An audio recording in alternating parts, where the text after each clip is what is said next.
अस्सलाम वालेकुम नाजरीन, आप देख रहे हैं नया पाकिस्तान और मैं हूं शहजाद इकबाल। पहले पीडीएम की जानिब से ये कहा गया कि पाकिस्तान तहरीक इंसाफ की हुकूमत को अवामी ताकत से गिराया जाएगा। अगर हुकूमत गिराने के लिए इस्तीफ़े देना पड़े तो इस्तीफ़े भी देंगे, अगर सिंध असम्बली की कुर्बानी देनी पड़ी तो वो कुर्बानी भी दी जाएगी।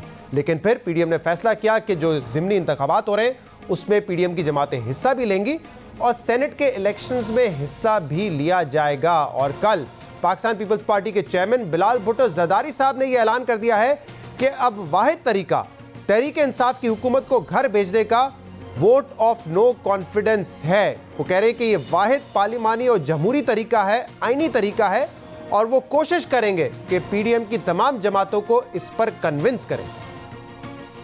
ये ऑप्शन कब इस्तेमाल करेंगे? पार्लियामान में आप इस हुकूमत के खिलाफ अदम एतमाद कब लाएंगे? क्योंकि ये भी एक आईनी तरीका है। ये ही तरीका है ना अल्टीमेटली। हम तो कोई एनार्किस्ट्स नहीं हैं। अगर आप आईनी और जमहूरी तरीके के बात करें तो फिर चाहे वो पार्लियामान हो या अदालत हो, वो किसी कानून के तहत हम चाहेंगे कि हम वज़ीर आज़म को हटाएं और इसी बात पे इंशाअल्लाह ताला हम पीडीएम को क़यादत को एक पेज पे लेकर आएंगे। और यही तरीका है, यही जमहूरी पार्लिमानी और आईनी तरीका है इस हुकूमत को ख़त्म करने के लिए। और इसको कामयाब बनाने के लिए हमने इस्टेब्लिशमेंट का जो रोल है सियासत में, हुकूमतों कायम करने में और इन हुकूमतों को चलाने में, वो ख़त्म करना पड़ेगा। हम ये काम करें, पार्लियामान में कदम उठाए और इंशाअल्लाह ताला हम कामयाबी होंगे।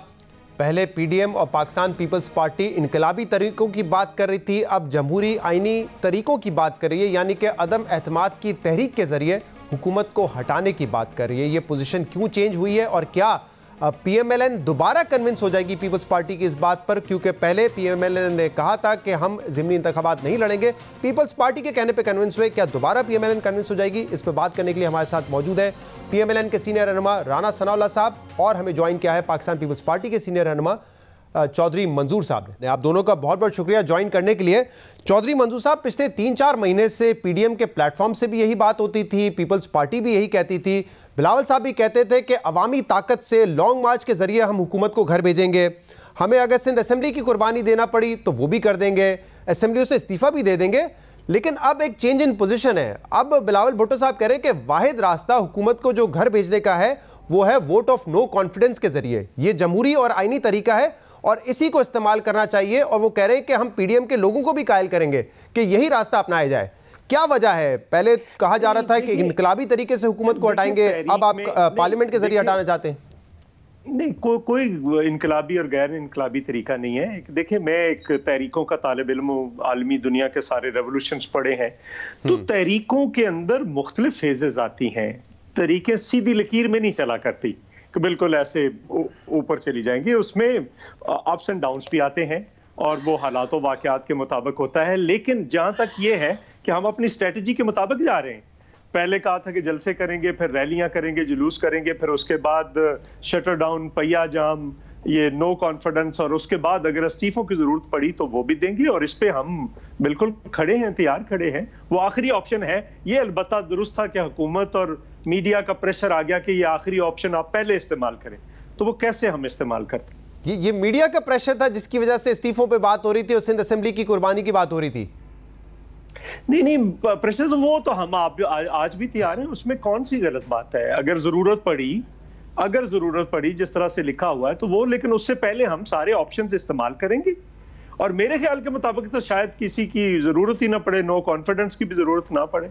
ये इलेक्शन कमीशन वाला फैसला आ जाए, उसके बाद क्या जरूरत रह जाएगी? या इलेक्शन कमीशन का फैसला आ जाए या 31 जनवरी से पहले इमरान खान साहब अपना इस्तीफा जो है वो टीसीएस करवा दे आप लोगों को।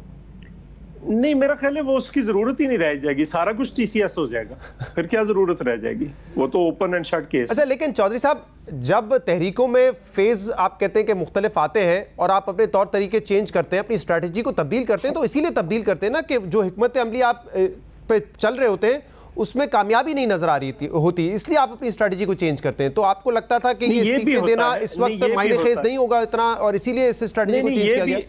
ये भी होता है कि आप अपने पहले फेज पे कामयाबी हासिल करते हैं और उसके बाद स्ट्रेटजी चेंज कर लेते हैं, इसमें कोई हर्ज नहीं। तो इस मर्तबा क्या वजह हुई, क्योंकि असेंबली से इस्तीफे की जो बात थी उसको अब आप तब्दील करके ले आए हैं कि हम वोट ऑफ नो कॉन्फिडेंस के जरिए हुकूमत को हटाएंगे? नहीं, पहले गेयर से दूसरा गेयर भी लग जाता है और कभी कभार तीसरा गेयर भी लगा दिया जाता है। ये तो हालातों वाकयात पे होता है, और कभी दोबारा तीसरे से दूसरे में भी आना पड़ता है जब गाड़ी की रफ्तार स्लो हो जाए तो। जी बिल्कुल होता है, बिल्कुल होता है, मैंने तो पहले आपको कहा। ठीक है, तो राना साहब PMLN का क्या व्यू है इस पर? कल बिलावल भुट्टो साहब ने तो बाकायदा कह दिया है कि वाहिद तरीका आईनी और पार्लिमानी तरीका हुकूमत को घर भेजने का वोट ऑफ नो कॉन्फिडेंस है, अदम एतमाद की तहरीक के जरिए है। आप भी इत्तफाक करती है, आपकी जमात इत्तफाक करती है इस पर? वाहिद तरीका तो नहीं, उन्होंने कहा ये एक तरीका नहीं। सर अगर आप चाहें एक सेकंड, राना साहब एक सेकंड, उन्होंने चौधरी साहब उन्होंने कहा है कि ओनली ऑप्शन वाहिद तरीका ये मैं सुनवा भी सकता हूं अगर आप चाहते हैं तो। चलो ठीक है जी राना साहब बात कर लेते। ठीक है राना साहब।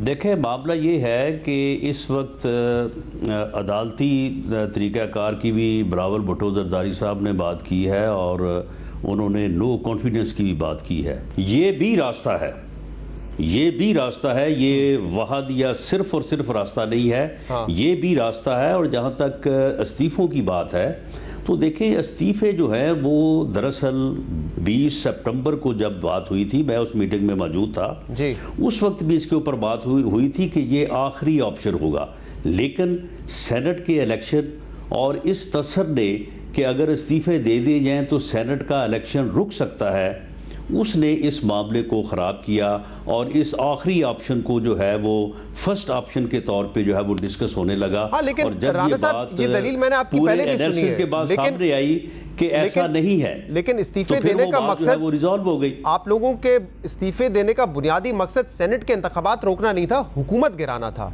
तो आप उस पर फोकस करें ना, सेनेट के इंतखाबात होते या नहीं होते, क्या फर्क पड़ता है? आपने तो हुकूमत गिरानी है इस्तीफा देकर। नहीं, देखें बात यह है कि सेनेट के इलेक्शन अगर रुकते हैं हाँ। या रुक जाते और सेनेट एक हाउस जो है वो नामुकम्मल हो जाता, तो ये एक बुनियादी जो है वो एक ऐसी आईनी जो है ये खला होती कि उसके बाद हुकूमत का गिराना जो है वो और ज़्यादा आसान नहीं होता। सर सेनेट तो मार्च में आना है ना, आप लोग तो ये कह रहे थे इस्तीफे देकर जनवरी तक हुकूमत को घर भेज देंगे, मतलब आप तो जनवरी की बातें कर रहे थे घर भेजने की, सेनेट तो मार्च में होने थे, उससे पहले आप समझ रहे थे कि हुकूमत का बोरिया बिस्तरा लपेट देंगे हम।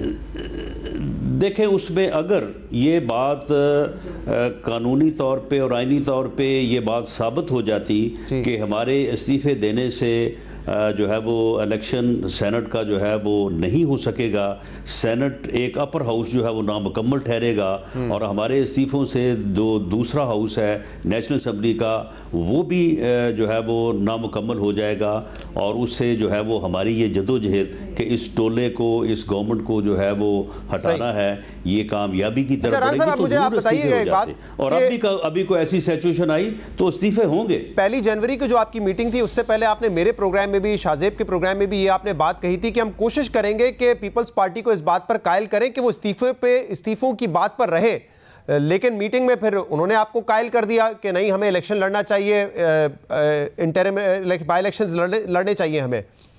तो इस मर्तबा भी आप कन्विंस कर सकेंगे कि मुख्तलिफ ऑप्शंस हैं या दोबारा पीपल्स पार्टी आपको कन्विंस कर लेगी? और क्योंकि उनके पास सिंध हुकूमत है तो उनके पास ज्यादा स्ट्रांग होल्ड है इस वक्त, वो आपको डिक्टेट कर सकते हैं कि हमारी स्ट्रेटजी पे चलें। ओनली वन पॉइंट, अगर पीपल्स पार्टी हमें अदम एतमाद की तहरीक की कामयाबी से मुतल्लिक कोई कैलकुलेशन जो है वो हमें कायल करती है उसके ऊपर और वो हमें नजर आती है कि इसमें वजन है, तो फिर क्यों नहीं हम उसके ऊपर जो है वो अमल करेंगे।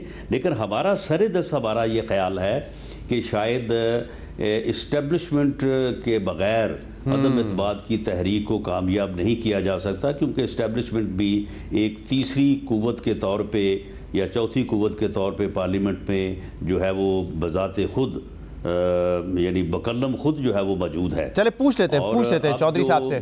चौधरी साहब, क्या कैलकुलेशंस है आपके पास, क्यों इतने पुरुमीद है आपके वोट ऑफ नो कॉन्फिडेंस से हुकूमत को हटा सकते हैं? ज़रदारी साहब भी बड़े कन्विंस्ड है, कैलकुलेशन क्या है? देखिए कैलकुलेशन सिंपल है। अगर ये फैसला आता है या जिस तरह से राना साहब ने कहा कि इकबाल जुर्म तो कर लिया है इमरान खान ने, वहाँ पे PTI ने, इमरान खान अकेले ने, PTI ने, अब ये जो बाकी जमातें हुकूमत के साथ बैठी हैं उन्होंने ये फैसला करना है कि क्या उन्होंने इस गैर आईनी, गैर कानूनी और गैर मुल्की फंडिंग से बनी पार्टी जो है उसकी हुकूमत के साथ बैठना है कि नहीं बैठना, अब उन पे भी प्रेशर आएगा। तो मेरा ख्याल है अगर आप उनके मूड्स देखें तो हमें तो वाज़े तौर पर नजर आ रही हैं। काफ लीग का मूड देखें आप, MKM का कल वो पूरा गवर्नर साहब समेत उनको मनाने गए हुए थे, बाप के अंदर से बहुत सारी बातें आनी शुरू हो गई हैं। ये जो जनूबी सूबा माज था जो बाद में जम हो गया, उसके अंदर से बहुत सारे हर जगह पे आवाजें, और PTI के अंदर से भी आवाजें आना शुरू होगी। नहीं तो चौधरी साहब, राणा साहब कह रहे हैं कि एस्टैब्लिशमेंट के बगैर आप नहीं इन इत्तेहादियों को हिला सकते हैं। आप मुत्तफिक हैं राणा साहब की इस बात से? देखिए मेरी बात सुनिए ना, एस्टेब्लिशमेंट का मुझे तो नहीं पता ना, मैं कभी, लेकिन एस्टेब्लिशमेंट पे भी प्रेशर आया हुआ है ना, हमारी मूवमेंट का प्रेशर है, इंटरनेशनल प्रेशर भी आना शुरू हो गया है, बहुत सारी चीजें हैं जो प्रेशर आना शुरू हुए हैं। वो कितना प्रेशर सस्टेन करते हैं ये अब उन पे है। हम उनको ये नहीं कहते हमारी मदद करें, हम सिर्फ इतना कहते हैं कि आप आईनी हदूद में वापस चले जाएं। हम जाने, हुकूमत जाने, इत्तेहादी जाने, ये आपका रोल नहीं है। हो सकता है वो इस बात पे आ जाए। इंटरनेशनल प्रेशर किसका है चौधरी साहब? नहीं, इंटरनेशनल प्रेशर वैसे ही होता है ना। इंटरनेशनल प्रेशर होता है कि किस तरह की हुकूमत है और क्या कर रही है आलमी तौर पर, खित्ते के अंदर भी। और आप देखें सऊदी अरब के साथ क्या हो रहा है, बाकी ममालिक क्या कर रहे हैं पाकिस्तान के साथ। और नेचुरली जो ये समझ रहे थे कि ट्रंप के जीतने से ये खुशियां मना रहे थे, वो वैसा तो नहीं हुआ दुनिया के अंदर। तो बहुत सारी चीजें हैं जो आने वाले दिनों में आपको अनर्थ होती नजर आएंगी। तो आपको लगता है कि ये इत्तेहादी जो हैं, आप इनको अच्छे तरीके से जानते हैं, सियासत आप एक अरसे से कर रहे हैं, आपके ख्याल में एक तो वैसे ही हुकूमत छोड़ना, इक़्तिदार छोड़ना कोई आसान बात नहीं होती, और ऊपर से इन जमातों के हवाले से तो तासुर यही है कि ये खुद फैसला नहीं करते, ये किसी के कहने पे फैसला करते हैं। तो फिर क्या उम्मीद है आपको कि गैर कानूनी फंडिंग तस्लीम कर ली है तो ये जमातें जो हैं इक़्तिदार से हटके ऑपोजिशन में आ जाएंगी? मैं गुजारिश करता हूँ, सीरियस MKM की पॉलिटिक्स का नाउ और नेवर वाली बात है। सेंसस के ऊपर, मर्दमशुमारी के ऊपर, या उसने सियासत में जिंदा रहना है कराची में या नहीं रहना। अगर इस हुकूमत के साथ बैठती है तो वो सियासत से फारग हो जाएगी, फिर बाकी लोग जगह ले लेंगे। मुस्तफा कमाल हैं, बाकी लोग हैं, वो प्रेशर बढ़ रहा है उन पे। वो सिर्फ ये नहीं है कि उन्होंने एस्टेब्लिश, इसी तरह से काफ लीग के ऊपर भी प्रेशर बढ़ रहा है। तो ये बहुत सारी जो इंटरनल प्रेशर्स हैं वो भी फैसला करेंगे कि उन्होंने बतौर सियासी जमातें जिंदा भी रहना है कि नहीं रहना। सही। तो ये चीजें भी आने वाले दिनों में तो राणा साहब, ये कैलकुलेशन, कुछ कैलकुलेशंस का जिक्र तो मंजूर साहब ने कर दिया, अपना तज्जिया भी इन्होंने पेश कर दिया है। अभी भी आप अपने ही पॉइंट पर खड़े हुए कि नहीं, एस्टैब्लिशमेंट के बगैर ये हो नहीं सकता, या मुत्तफिक हैं आप चौधरी साहब की बात से? नहीं देखें शहजाद साहब, जो आपने बात की है, जो कैलकुलेशन एक्सपेक्ट कर रहे हैं चौधरी मंजूर साहब, ये देखें, ये ऐसी सूरत हाल है कि ये रोज़ के रोज़ जो है वो बदल सकती है। अब अगर कल को इन जमातों को ये मालूम हो कि ये गैर कानूनी फंडिंग का जिसका एतराफ़ हुआ है, ब्रॉडशीट कंपनी से कमीशन मांगने का मामला जो है वो साबित हुआ है, तो जो ये इस फिर हुकूमत की और इस टोले की जो सूरत हाल सामने आती है, तो उससे वो लोग जो है वो अपने फैसले के ऊपर नज़रसानी कर सकते हैं। और अगर कल को ये साबित हो जाए कि ये मुल्क दुश्मन कुव्वतों ने ये गैर कानूनी फंडिंग की थी, वो कुव्वतें जो पाकिस्तान के और इस्लाम के ख़िलाफ़ हैं, उनकी फंडिंग से ये लोग जो है। अच्छा राणा साहब, अब मुझे इसमें आप दोनों से मेरा यही सवाल होगा कि इसमें PDM की स्ट्रैटेजी मुझे कहाँ नज़र आ रही है? इसमें तो या आप डिपेंड कर रहे हैं इलेक्शन कमीशन ऑफ पाकिस्तान पे, या आप डिपेंड कर रहे हैं इत्तेहादियों पे। इसमें आपकी तहरीक का क्या किरदार है फिर? नहीं देखें शहजाद साहब, हम PDM जो है वो डिपेंड कर रहा है अवाम पे, वो डिपेंड कर रहा है अदलिया पे, वो डिपेंड कर रहा है इस बात के ऊपर कि इस्टेब्लिशमेंट का सियासी किरदार जो है वो ख़त्म हो जाए। तो इन सारी चीज़ों को हम पहले से शुरू से जो है इन चीज़ों के ऊपर हम डिपेंड कर रहे हैं। हम ये चाह रहे हैं कि इस्टेब्लिशमेंट अपना सियासी किरदार जो है उसको रोल बैक कर ले, तो ये 8 दिन नहीं चल सकेंगे।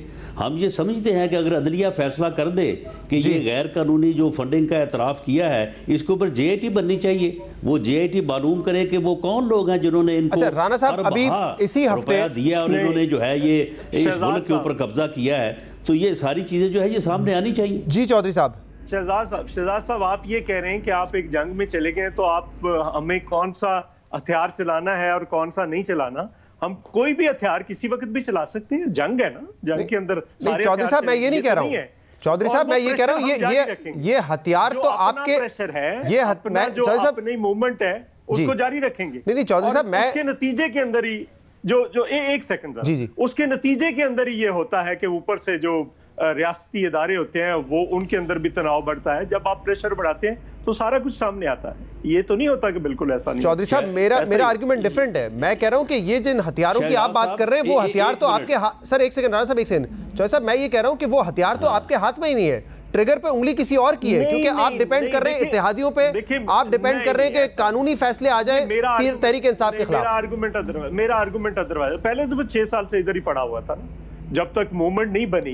मोमेंटम बना है, और मोमेंटम 19 को अगर हम और मुजाहरा करते हैं, बाकी चीजें भी करते हैं, तो मोमेंटम बनता है, तो प्रेशर आता है सारे इदारों पर कि हमने ठीक काम करना है। अच्छा, तो उसके नतीजे में जो रूलिंग क्लास होती है या रूलिंग पार्टी होती है, उसके अंदर क्रैक्स आना शुरू होते हैं। तारीख पढ़ लीजिए, ऐसा ही होता है। ठीक है। अच्छा, मुझे राणा साहब शुरू हो गया। राणा साहब, अब आप लोगों की जो बात है उसका जवाब तो आ चुका है इदारों की तरफ से। DG ISPR ने कह दिया हमारी कोई मदाखलत नहीं है। अब आप कह रहे हैं कि रोल बैक करें अपना किरदार। क्या ऐसा करें तो आपको यकीन आएगा? वो तो कह रहे हैं कि हम नहीं इन्वॉल्व हैं किसी भी चीज में। देखें, जिस दिन ये चीज़ें जो हैं इन पे अमल दरामद हुआ, जिस दिन ये चीज़ें जो हैं वो सही अंदाज में जो है वो सेटल हुई, तो सारी दुनिया को नज़र आ जाएगा, आपको हमसे पहले नज़र आ जाएगा। और आपने बात की है हथियार की, अगर ये फैसला आ जाता है जो कि आना चाहिए और आएगा, उस फैसले को रोका नहीं जा सकता। अब इस एतराफ़ को जो उन्होंने किया है कि हम गैर कानूनी फंडिंग लेते रहे हैं, ये मुल्क दुश्मन कुव्वतों से ली है या किससे ली है, ये अब छुपाया नहीं जा सकता। अगर ये हो जाता है तो हमारा या PDM का सबसे मौसर हथियार तो आप होंगे। अब देखिए राणा साहब, अभी जो है 3 दिन में इनको इस हाल को पहुंचा देगा कि ये खुद इस्तीफे देके भाग जाएंगे। अच्छा राणा साहब, अब आप देखें, अभी आप कह रहे थे कि सितंबर में हमें कोई और एडवाइस मिली थी वुकला की जानिब से, सेनेट इंतखाबात के हवाले से, फिर कोई और एडवाइस मिली, हमें स्ट्रैटेजी चेंज करनी पड़ी। मैं पहले ही आपको बता दूं, उस पर कानूनी राय भी ये है और बड़ा क्लियर है, 212 जो इलेक्शन एक्ट ऑफ 2017 है कि जो पार्टी को डिसॉल्व करना, पार्टी को बैन करने का इख्तियार है, वो है फेडरल हुकूमत के पास।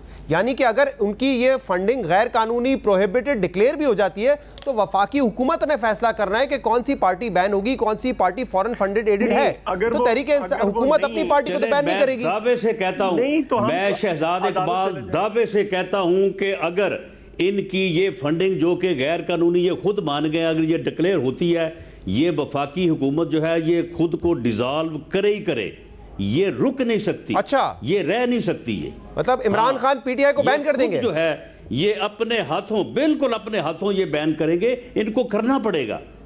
ये ऐसे नहीं हो सकेगा कि ये सारा कुछ सामने आ जाए। एक सवाल आपसे चौधरी साहब, हम नहीं करेंगे। जी प्लीज प्लीज। जी चौधरी साहब, आपको भी लगता है कि इमरान खान खुद अपनी पार्टी को ही बैन कर देंगे? ये देखिए, इनके पास कोई रास्ता नहीं, वफाकी हुकूमत करेगी। वफाकी हुकूमत is led by Imran Khan ना सर। रास्ता नहीं बचेगा। लेकिन अगर नहीं करते, फर्ज कर लें इसको डिले करते हैं, तो अदालतों के रास्ते तो खुले हुए हैं। कैसे ये एक गैर मुल्की फंडिंग लेकर कैसे हुकूमत यहाँ पे सस्टेन ही नहीं कर सकेगी, घंटों के हिसाब से सस्टेन नहीं कर सकेगी। आप ये राज साहब ठीक कह रहे हैं। अच्छा, एक और सवाल आपसे करना है चौधरी साहब, ये पीपल्स पार्टी हर इशू पे सोलो फ्लाइट ले रही है। बाय इलेक्शन लड़ने ये फैसला आपने पहले किया? नहीं सर, मैं अगर सवाल मुकम्मल कर लूं उसके बाद जवाब दीजिएगा प्लीज। आपकी CC ने फैसला कर लिया, CC ने सेनेट इंतखाबात लड़ने का फैसला कर लिया, और फिर आपने जाके PDM के तमाम जमातों के सामने ये इशू रखा, और PDM की तमाम जमातों को आपकी बात मानना पड़ी, क्योंकि आपके पास सिंध हुकूमत है, आपके बगैर कुछ हो नहीं सकता सर। नहीं, वर्किंग समझ लें। इत्तेहाद की हर जमात की अपनी राय है। हम अपनी राय लेकर इत्तेहाद में जाते हैं, वहां पे बहस होती है, जो ठीक राय होती है उसको मान लिया जाता है।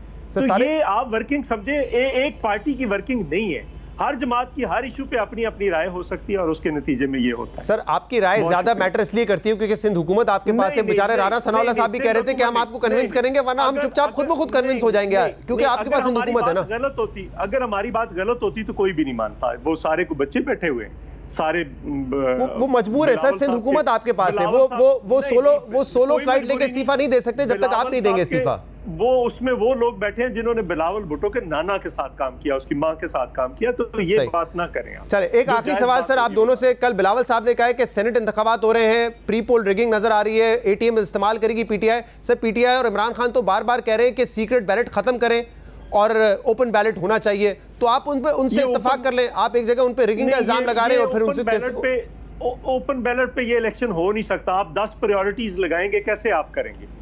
सर, आप पार्लियामेंट में बैठ के डिस्कस कर सकते हैं। बात सुन लेना, जरा बात सुन। जी जी जी। ये जो पहला मरला ये नहीं हो सकता ओपन बैलेट पे। हाँ, आखिरी हो सकता है, सेनेट के चेयरमैन का हो सकता है। ये हो ही नहीं सकता। ये पाकिस्तान बार काउंसिल और सेनेट का इलेक्शन ऐसा है जो ट्रांसफरेबल वोट है, उसको आप कैसे ट्रांसफर करेंगे? तो फिर ये चार्टर ऑफ डेमोक्रेसी में मियां मोहम्मद नवाज शरीफ और मोहतरमा बेनजीर भुट्टो ने सोचे समझे बगैर, किसी से मशवरा लिए बगैर ये कह दिया था कि सेनेट के इंतखाबात हम जो है वो ओपन बैलेट से कराएंगे, सीक्रेट बैलेट से नहीं कराएंगे। सेनेट के इंतखाबात जो हैं वो सेनेट चेयरमैन की बात हो रही है। नहीं, सेनेट इंतखाबात की बात की थी उन्होंने। सेनेट चेयरमैन में कौन सा पैसा लग रहा है? वो भी सेनेट इंतखाबात होते हैं सर। हॉर्स ट्रेडिंग को रोकने के लिए, पैसा ना चले मेरी बात रोकने के लिए मेरी बात सुन ले। प्राइम मिनिस्टर का इलेक्शन ओपन बैलेट से होता है ना, तो सेनेट के चेयरमैन का भी ऐसे होना चाहिए। ये उसमें कोई दूसरी गलत बात नहीं। तो मिसाक जमहूरियत में सिर्फ चेयरमैन सेनेट के इलेक्शन की बात की थी जो सीक्रेट बैलेट से नहीं हुआ। इंतखाबात की बात हो रही है ना, सेनेट। अच्छा जी, राना साहब आप फरमा दीजिएगा इस पे। जी, मैं समझता हूँ कि ये हो सकता है और इसे होना भी चाहिए, लेकिन इसके लिए आइन में अमेंडमेंट की ज़रूरत है। और ये जिस तरह से गवर्नमेंट करने जा रही है ये तरीक़ाकार गलत है, हम इसके मुखालिफ हैं। ये आइनी अमेंडमेंट जो है वो लेके आए पार्लियामेंट में, वहाँ पे देखा जाएगा।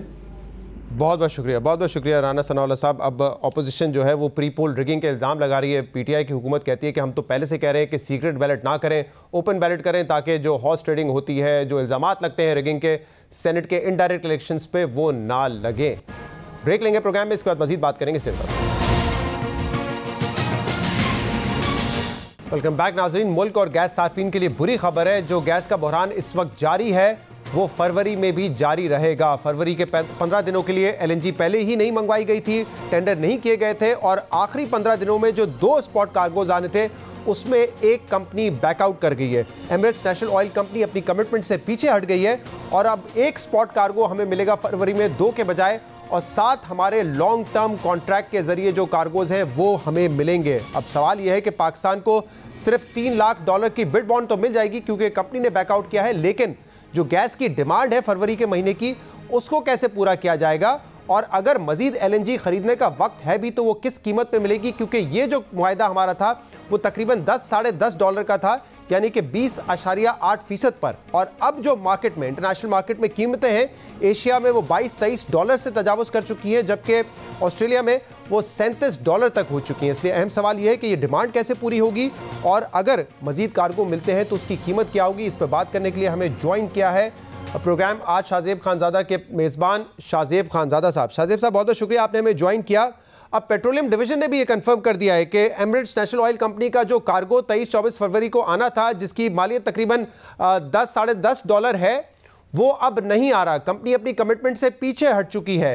ज़रा बताइएगा कि क्या ये एक नॉर्मल मार्केट फिनोमेना है कि अगर इंटरनेशनल मार्केट में एलएनजी की कीमत बढ़ती है तो सप्लायर इस तरीके से बैकआउट कर जाते हैं, या कहीं ना कहीं हमारी गफलत और गलती है और इस कमिटमेंट को पूरा करवाया जा सकता था पाकिस्तान की जानिब से? सर देखिए, अगर ये नॉर्मल फिनोमेना होता तो पाकिस्तान के साथ पहले भी हुआ होता। जनवरी में पहली दफा हुआ है कि पाकिस्तान को कोई सप्लायर नहीं मिला, पाकिस्तान टेंडर लेके गया। फरवरी में पहली दफा हो गया कि पाकिस्तान को जो सप्लायर मिल गया था वो भी भाग गया। इसका मतलब है कि हमारी गफलतें हैं जो इस हुकूमत को देखने की जरूरत है कि ये सब पाकिस्तान के साथ पहली दफा क्यों हो रहा है। और दूसरी बात यह है कि इसमें लिखा हुआ है कि बिड बॉन्ड हम कन्फिस्केट कर देंगे। इसका मतलब है कि जो परफॉर्मेंस गारंटी होती है, जो कि तकरीबन इस केस में $3 मिलियन की बनती, वो भी उनकी तरफ से नहीं दी गई थी। यानी कि पाकिस्तान का नुकसान ही नुकसान हुआ है, उनका फायदा ही फायदा हुआ है। और ये इसलिए हुआ है कि भाई जब आपको सर्दियों की डिमांड पता है, और नदीम बाबर साहब ने कहा था कि हमने तो फरवरी तक के लिए कार्गो अरेंज कर लिए हैं, आपने इतना लेट किया कि आपको पास टाइम ही नहीं है कि आप कोई अल्टरनेट अरेंज कर पाते। एक तो हिस्टोरिक कम कीमतें थी, दुनिया भर में तवील मुद्दती मुआहदे हुए हैं 2020 में 10 से 10.5% पर, वो मौका जाया किया। फिर टेंडर इतना ज्यादा देर किया कि आप परफॉर्मेंस गारंटी तक भी नहीं ले सके। दिसंबर में भी यही किया, जनवरी में भी यही किया, फरवरी में भी यही किया। सही। अब शाहजेब, फरवरी के जो शुरू के 15 दिन थे उनके लिए तो हमने कोई टेंडर ही नहीं किया, और इसकी वजह भी आज तक समझ नहीं आई है क्योंकि डिमांड है सर्दियों की वजह से। लेकिन अब क्या होगा फरवरी के महीने में आगे? क्योंकि नदीम बाबर साहब तो ये कहते रहे कि हम उसी वक्त एलएनजी इंपोर्ट करते हैं जब उसकी डिमांड होती है, जब उसका खरीदार होता है। यानी कि डिमांड थी, इसीलिए हम ये कार्गो ले रहे थे। अब कार्गो नहीं आएगा तो ऑल्टरनेट क्या है? ये डिमांड कैसे हम पूरी करेंगे? और क्या इतना टाइम है कि एक और कार्गो मंगवाया जा सकता है? और अगर मंगवाया जाएगा तो क्या रेट होगा उसका फिर? शहजाद, इस वक्त तो जो कीमतें हैं वो हम अफोर्ड ही नहीं कर सकते। वो जापान और कोरिया जैसे अमीर ममालिक अफोर्ड कर सकते हैं, हम अफोर्ड ही नहीं कर सकते। और दूसरा वही होगा जो दिसंबर में हुआ कि फर्नेस ऑयल से महंगी बिजली पैदा हुई, जो जनवरी में हुआ कि फर्नेस ऑयल से महंगी बिजली पैदा हो रही है। ना एक्सपोर्ट सेक्टर के पास गैस है, हालांकि उनसे वादा किया गया था कि हम आपको बिला तातुल गैस फराहम करेंगे, नहीं दी जा रही उन्हें। डोमेस्टिक सेक्टर में आवाम का बुरा हाल है, एलपीजी से या लकड़ियां जला के वो गुजारा कर रहे हैं, तो वही होगा जो होता रहा है कि आप महंगी फर्नेस ऑयल से बिजली पैदा करेंगे और second terminal, practically second terminal जो है आपका वो तकरीबन खाली रहेगा, क्योंकि 17 किलोमीटर की पाइपलाइन बनने के बाद आप 14 कार्गो मंगा सकते हैं। आपके पास कार्गो वही आएंगे तकरीबन जो लॉन्ग टर्म सौदों से 7 आ रहे हैं, और एक बिड है, मैं उम्मीद करता हूं कि ये वाला भी आ जाए, ये भी बैकआउट कर जाए, जो कि फरवरी के शुरू के 10 दिन में आना है। तो प्रैक्टिकली आपका जो इस वक्त टर्मिनल है वो खाली होगा। इससे पता चलना चाहिए हुकूमत को कि कितनी बड़े नेग्लिजेंस है, कितनी बड़ी गलतियां ना सिर्फ की गई हैं बल्कि बार बार दोहराई गई हैं। और शिराज, मैं आपको रफली बता रहा हूं कि सिर्फ और सिर्फ $250 मिलियन का तकरीबन एलएनजी की खरीदारी पर नुकसान किया है। उसको वजह से जो फर्नेस ऑयल से बिजली पैदा हो रही है उसकी वजह से नुकसान, साथ में इस वक्त इंडस्ट्री का जो नुकसान हुआ कि इंडस्ट्री को मुकम्मल तौर पर वादे के मुताबिक गैस नहीं मिल रही है। इन 4 महीनों में पाकिस्तान का तकरीबन $500 मिलियन के आसपास का नुकसान कर दिया गया है, और प्राइम मिनिस्टर को इस बात का नोटिस लेना चाहिए कि ये क्यों हुआ है। आप कह रहे हैं कि तकरीबन $500 मिलियन का नुकसान है, इसमें वो नुकसान भी है जो इंडस्ट्री का हो रहा है क्योंकि उनको गैस नहीं मिल रही। अब ये मौजूदा हुकूमत जो है वो माजी की हुकूमत के जो लॉन्ग टर्म कॉन्ट्रैक्ट हैं, तवील मुद्दती कॉन्ट्रैक्ट से उनको तनकीद का निशाना बनाती रही है। मुझे ज़रा बताइएगा कि अगर वो लॉन्ग टर्म कॉन्ट्रैक्ट्स नहीं होते, क्योंकि आप कह रहे हैं कि फरवरी में जो 7 कार्गो आएंगे वो लॉन्ग टर्म कॉन्ट्रैक्ट के हैं, अगर ये कॉन्ट्रैक्ट नहीं होता तो आज हमारी पोजीशन कितनी वल्नरेबल और कमज़ोर होती, जो इस वक्त सप्लाई के हालात हैं और जो कीमतें एलएनजी की मार्केट में इतनी बढ़ चुकी हैं। अगर शहजाद ये लॉन्ग टर्म कॉन्ट्रैक्ट ना होते तो वजीर आजम इस बात का क्रेडिट ना ले रहे होते कि जी पाकिस्तान में टेक्सटाइल एक्सपोर्ट्स बहुत ज्यादा बुलंद तरीन सतह पर पहुंच गई है, पाकिस्तान की इंडस्ट्री का पहिया चल गया है। ये लॉन्ग टर्म कॉन्ट्रैक्ट हैं और 7 कार्गो पाकिस्तान को मिल रहे हैं, इसलिए पाकिस्तान के पास एलएनजी या गैस मौजूद है जितनी भी मिकदार में मौजूद है। दूसरा, आज पीएलएल ने यह कह दिया, पेट्रोलियम मिनिस्ट्री ये कह रही है कि जी हमने माजी में भी फरवरी के महीने में जितनी मंगाई थी उतनी आ रही है। अब माजी के मुकाबले में शहजाद आप ये देखें, खुद हुकूमत की अपनी रिपोर्ट है कि 5 से 6% गैस की प्रोडक्शन में कमी आ गई, तो तकरीबन 200 से 300 MMCFD तो ये हो गया। साथ में खुद हुकूमत का अपना क्लेम है कि इंडस्ट्री उस कैपेसिटी पर चल रही है जो पहले नहीं चली, टेक्सटाइल सेक्टर उस कैपेसिटी पर चल रहा है। तो यानी कि डिमांड बढ़ गई है, सप्लाई कम हो गई है, पॉपुलेशन भी पाकिस्तान की बढ़ गई है, सर्दियां भी ज्यादा हैं। ये नवंबर से लिखा जा रहा था, अक्टूबर से लिखा जा रहा था कि सर्दियां इस दफा ज्यादा सिवियर होंगी, ज्यादा इंटेंस होंगी, तो इसका मतलब है डिमांड हर लिहाज से ज्यादा है। तो पिछले साल की मिसाल कैसे दी जा सकती है जब डिमांड बढ़ गई सर्दियों की वजह से, पॉपुलेशन बढ़ने की वजह से, इंडस्ट्री के ज्यादा चलने की वजह से सप्लाई आपकी घट गई है, क्योंकि नेचुरल गैस की जो सप्लाई है वो पाकिस्तान में मुसलसल नीचे जा रही है। तो ये कैसे गवर्नमेंट क्लेम कर सकती है? अगर लॉन्ग टर्म सौदे ना होते, अक्टूबर 23 अक्टूबर को वजीर आजम ने इंटरव्यू में कहा था कि जी इनके लॉन्ग टर्म सौदों की वजह से हम सस्ती एलएनजी मिल रही है, ले नहीं पा रहे। वो सस्ती एलएनजी कहाँ है? ना नवंबर में सस्ती खरीदी है लॉन्ग टर्म सौदों से, ना दिसंबर में, ना जनवरी में, ना फरवरी में। जनवरी में तो सप्लायर नहीं आए, फरवरी के सप्लायर भाग गए। अगर ना होते तो पाकिस्तान को इतना बड़ा क्राइसिस होता कि ना इंडस्ट्री चल रही होती, ना लोगों के चूल्हे चल रहे होते। बहुत बहुत शुक्रिया। शाहजेब खानज़ादा हमारे साथ मौजूद थे और डिमांड थी, इसीलिए ये नवा यानी कि जो दूसरा स्पॉट कार्गो है वो भी मंगवाया गया था। पेट्रोलियम डिवीजन कह रहा है हमारे पास जितने कार्गो आ रहे हैं वो काफ़ी होंगे, लेकिन जो कार्गो नहीं आ रहा और उसकी डिमांड थी इसीलिए उसको मंगवाया जा रहा था, वो डिमांड अब कैसे पूरी होगी? शाहजेब साहब कह रहे थे कि मजीद एलएनजी तो नहीं मंगवाई जा सकती, अब यही होगा कि जो बिजली घर है, जो बिजली की प्रोडक्शन है वो फर्नेस ऑयल पर ही करनी पड़ेगी। एक ब्रेक शामिल करेंगे, इस पर मजीद बात करेंगे। Stay with us. Welcome back.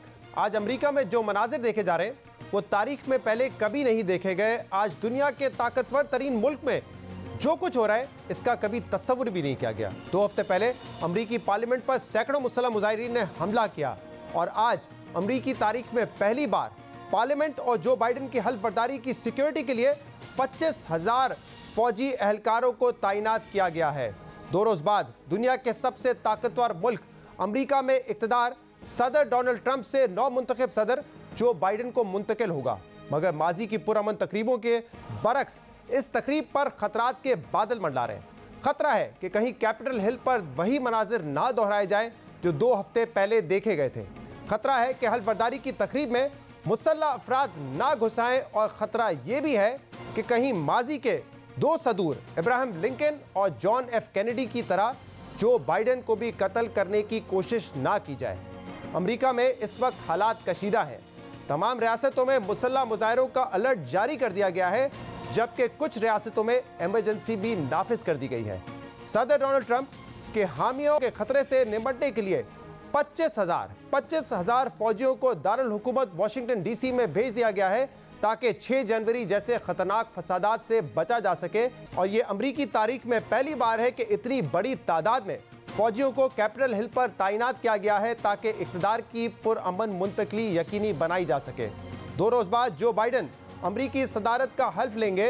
इस हवाले से कल एक रिहर्सल थी जो कि सिक्योरिटी खदशात के बायस मुलतवी की गई, और सिर्फ यही नहीं बल्कि जो बाइडन को सिक्योरिटी खदशात की वजह से अपने आबाई शहर से ट्रेन के जरिए वाशिंगटन आने से भी मना कर दिया गया है, जबकि सिक्योरिटी हुकाम हल्फ बर्दारी की तकरीब के दिन तमाम रियासतों में मुसल्ला मुजाहरे के खदशे का इजहार भी कर रहे हैं। और अहम बात यह है कि कल कैपिटल हिल की करीब एक मुसल्ला शख्स की गिरफ्तारी ने सिक्योरिटी हुकाम को मजीद हाई अलर्ट कर दिया है।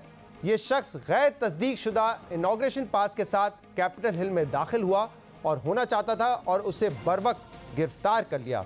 जो बाइडन की हल्फ बर्दारी को लेकर इस वक्त जो खतरात मंडा रहे हैं, अमरीकी मीडिया इस पूरी सूरत हाल को 160 साल पहले पेश आने वाले वाकयात से जोड़ा है। अमरीकी मीडिया के मुताबिक आज जो बाइडन को जिस खतरे का सामना है, 1860 में अब्राहम लिंकन को भी बिल्कुल उन्हीं खतरात का सामना था, जब अमेरिका की 7 जनूबी रियासतों ने लिंकन की फतह पर अमेरिका से अलहदगी का ऐलान किया था, जिसके बाद अमेरिका को अपनी बदतरीन तारीख की बदतरीन खाना जंगी का सामना करना पड़ा था।